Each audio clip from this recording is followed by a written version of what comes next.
Hello friends, welcome to our channel Stock Smart. तो चलिए देखते हैं आज कैसा रहा मार्केट का हाल। अगर बात की जाए निफ्टी 50 की तो ऐसा कह सकते हैं कि ऊपरी लेवल से हो गया धराम।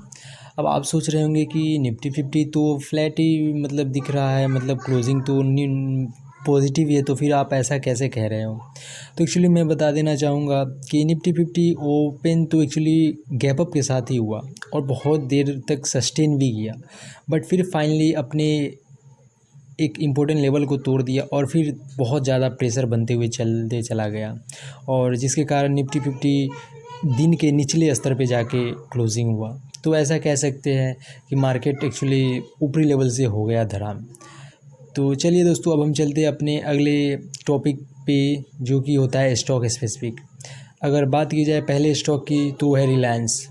जी हाँ दोस्तों, अगर रिलायंस की बात करें तो एक्चुअली इसमें अभी बहुत ज़्यादा प्रेशर देखने को मिलता है ऊपरी लेवल से। जब ऊपर जाने का कोशिश करता है तो एक्चुअली सेलर एक्टिवेट हो जाते हैं और इसे नीचे लेकर के आ जाते हैं। तो अभी तो इसमें ऐसा ही कुछ हाल चल रहा है। खैर, अब हम बात कर लेते हैं जियो फाइनेंशियल सर्विसेज की। जी हाँ दोस्तों, जियो फाइनेंशियल सर्विसेज में एक्चुअली अभी तो फिर अब अपर सर्किट लगना स्टार्ट हो गया है। और आज एक न्यूज़ आया जिसमें ऐसा बताया जा रहा है कि जियो फाइनेंशियल सर्विसेज के जो प्रमोटर है, जो कि है जामनगर यूटिलिटीज़ एंड पावर, उन्होंने 5 करोड़ शेयर्स जियो फाइनेंशियल सर्विसेज के ख़रीद लिए हैं।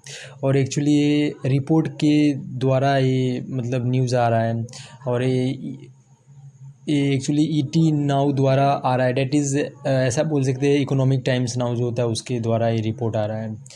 तो चलते हैं दोस्तों, अब हम अपने अगले स्टॉक्स पे, जो कि है अदानी। और जी हाँ दोस्तों, आपको अच्छी तरह से मालूम होगा कि अदानी अभी बहुत ज़्यादा सुर्खियों में रहते हैं। कभी अपने शेयर का अप एंड डाउन के को लेकर के, या फिर कभी उनका जो फैसला आने वाला है सुप्रीम कोर्ट से उससे रिलेटेड। तो देखते हैं आगे कैसा क्या होता है। अभी तो फ़िलहाल डामाडोल जैसा सिचुएशंस इसमें बना हुआ है। खैर, अब हम चलते हैं अपने अगले स्टॉक्स पे, जो कि है सुज़लॉन। जी हाँ दोस्तों, आज सुज़लॉन में बहुत बड़ा ट्रेड देखने को मिला। ऐसा कह सकते हैं लार्ज ट्रेड हुआ, जो कि 232 करोड़ का हुआ था, जिसमें 9 करोड़ शेयर का ये एक्सचेंज हुआ, जिसमें बायर कौन है और सेलर कौन है या अननोन है, अभी मालूम नहीं है।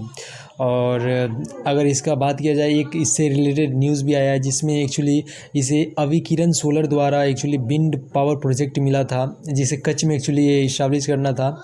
और एक्चुअली जब इसे ये प्रोजेक्ट मिला था उस दौरान ये 285 मेगावाट का था, बट उसे डाउन साइज़ कर दिया गया, रिड्यूस कर दिया गया है। अब 168 मेगावाट का ही ये करना है। तो एक थोड़ा सा ये ये है कि उसके रेवेन्यू में थोड़ा सा इम्पैक्ट दिखेगा, बट ओवरऑल सुज़लॉन बहुत ही तगड़ा तेज़ी में अभी दिख रहा है। तो चलिए दोस्तों, अब हम चलते हैं अपने अगले स्टॉक्स पे, जो कि है ज़ोमैटो।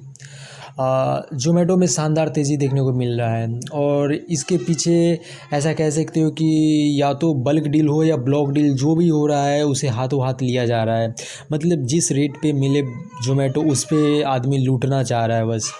तो ये तो अभी ऐसा कह सकते हैं कि ज़ोमैटो में शायद आने वाले समय में कुछ ज़्यादा ही तूफ़ानी तेज़ी देखने को मिल सकता है।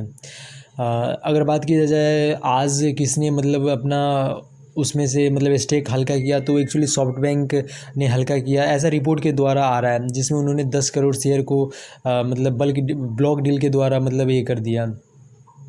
तो चलते दोस्तों, अब हम अपने अगले स्टॉक्स पे, जो कि है शक्ति पम्प्स। जी हाँ दोस्तों, आज मैं इसे पहली बार कवर कर रहा हूँ एक्चुअली, और इसमें एक्चुअली आज 20% अपर सर्किट लग गया, और इसके पीछे का कारण था इसे 358 करोड़ का मेगा ऑर्डर मिला है। तो ये स्टॉक्स वैसे तो ओवरऑल बहुत बढ़िया परफॉर्म कर रहा है, देखते हैं आगे कैसा परफॉर्म करता है। तो चलते हैं दोस्तों, अब हम अपने अगले स्टॉक्स पे, जो कि है बीएसई, बम्बे स्टॉक एक्सचेंज। जी हाँ दोस्तों, इसमें आज तेज़ी तो देखने को मिला, बट इसके पीछे एक व्हाट्सएप द्वारा फैलाया गया र्यूमर था।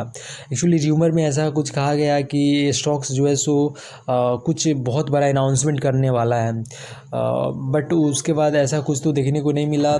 और एक और र्यूमर्स इसमें ऐसा कुछ चल रहा था कि BSE और MCX का मर्जर हो सकता है और इसके कारण इसमें शायद तेज़ी देखने को मिला हो। ये सब एक्चुअली र्यूमर के थ्रू ये सब न्यूज़ आया था।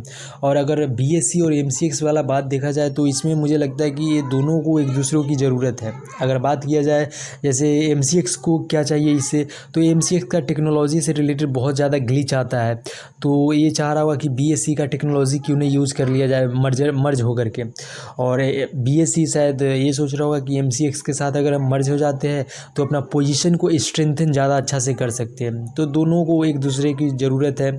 आगे देखते हैं कैसे क्या होता है।